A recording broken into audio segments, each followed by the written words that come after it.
remains of legendary super tusker Craig of Amboseli National Park will be immortalized and displayed for public viewing in the wake of his death of natural causes. The Kenya Wildlife Service says the process of taxidermy of his remains is already underway. Craig, the elephant, was one of the last few remaining super tuskers on the continent and carried tusks weighing a combined 100 kilos.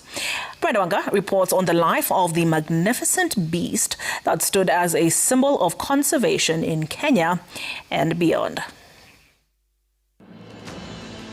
In the wild plains of Amboseli, the dusty earth gives life to scrubs, bushes and thorny trees that provide nourishment for the wide biodiversity that make this ecosystem one of its kind, not just in Kenya, but in the world at large.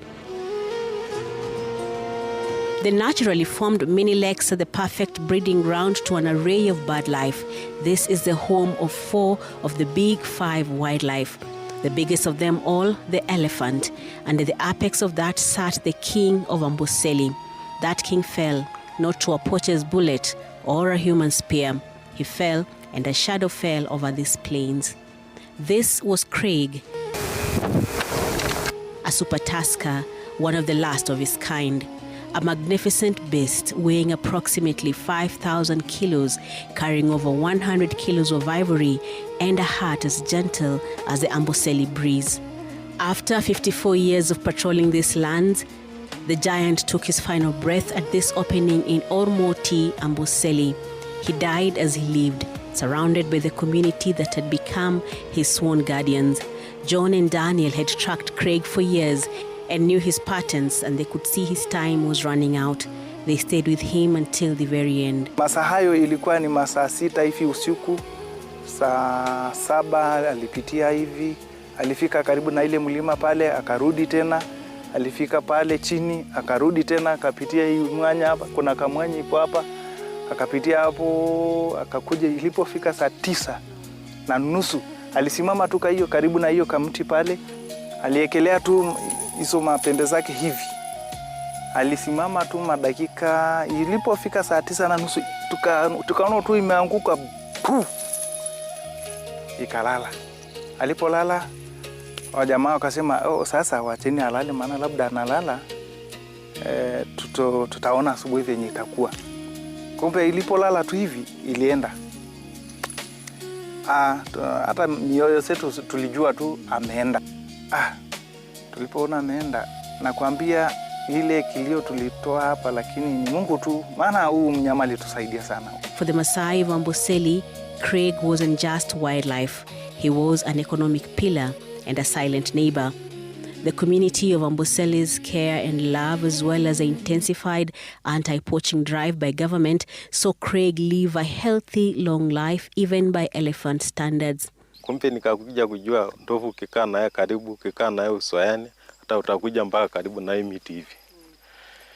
Sasa kwa Craig, tumekaa naye, imekuwa rafiki wetu. Tumefuata sana yeye. Na tulikuwa tunaamka asubuhi 5:30.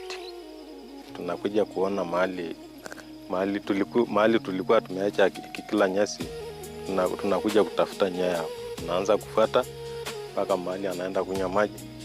Kama tunakuwa tunaenda kujua direction analenga, sasa anaenda kunywa maji pale, tunaenda hapo kufungulia maji.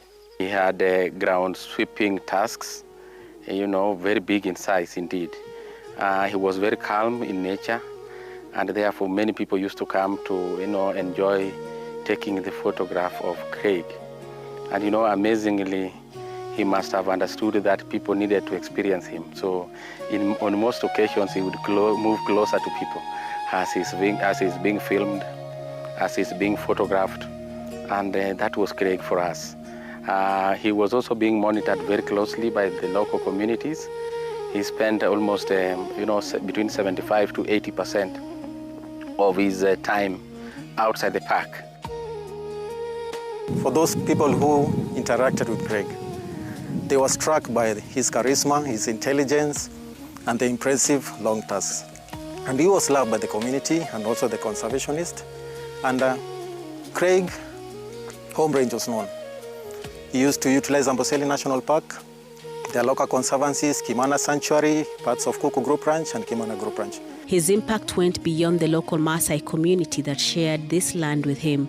He was a key attraction in the Amboseli tourism circuit. For Eric, a conservationist, honorary KWS ranger and camp operator, this is a multifaceted loss. Craig was a very humble elephant. He trained many males and even as human beings. Elephants are known by other people that they are dangerous animals, but to us, the other way around. While Craig may be gone, the legacy he left behind continues. The towering and gentle giant impacted not just the Amboseli ecosystem and the community that resides within it, but the globe at large. While the giant is still, his bloodline remains vibrant. Researchers believe Craig's big tusk genes have been passed down to a new generation of kings. As he grew up, he was a typically normal bull, forming bachelor herds with other groups, moving around the ecosystem.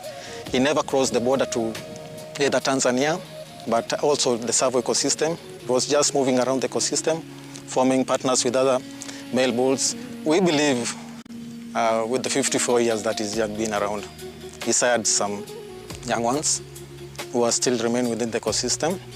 And once we track the lineage of CB family and also Greg, we can be able to trace some of the siblings from that generation. Big tuskers like Craig are few and far apart in this ecosystem. Previous years of selective poaching, which now KWS says have been contained, saw to wit that their population was nearly decimated. To ensure he's never forgotten, the Kenya Wildlife Service has begun the delicate process of taxidermy. His tusks and skin were collected and are currently being worked on at the National Museums in Nairobi. Craig will be immortalized, his massive frame preserved for future generations to witness his skill. He was also being monitored very closely by the local communities. He spent almost, between 75 to 80% of his time outside the park. And therefore the local communities, the local partners, the community scouts and KWS, rangers and teams were working together to monitor and to protect Craig because of course the very attraction nature and of course because of also the fact that we had developed interest and he was likable and we had really developed a special relationship with Craig as an animal. It was very unfortunate. He became sick, of course, around 2 weeks before he passed on, and we kept on monitoring him. We tried to save him through our vet doctors, but unfortunately we were not able. So he succumbed at the age of 54, and we are happy that he died on the hands of the guardians. And we're also happy that he died a natural death. So I think that is what I want to tell the world. And Craig's story has also proved that it is possible to take care of this iconic wildlife species and that wildlife and man can interact very closely and peacefully once they respect each other and obey each other's space. As a taxidermist worked to preserve his physical form, the spirit of the gentle giant remains etched in the soil of Amboseli. They say elephants never forget. And after half a century of roaming these plains, it is clear that Amboseli will not be forgetting Craig anytime soon. He leaves behind a gene for future kings and a world that is only beginning to realize the power of a standing giant, as well as the impact of collaborations between the authorities and the communities in efforts to conserve such for future posterity. Brenda Wanga, Citizen TV in Amboseli, the home of the elephants.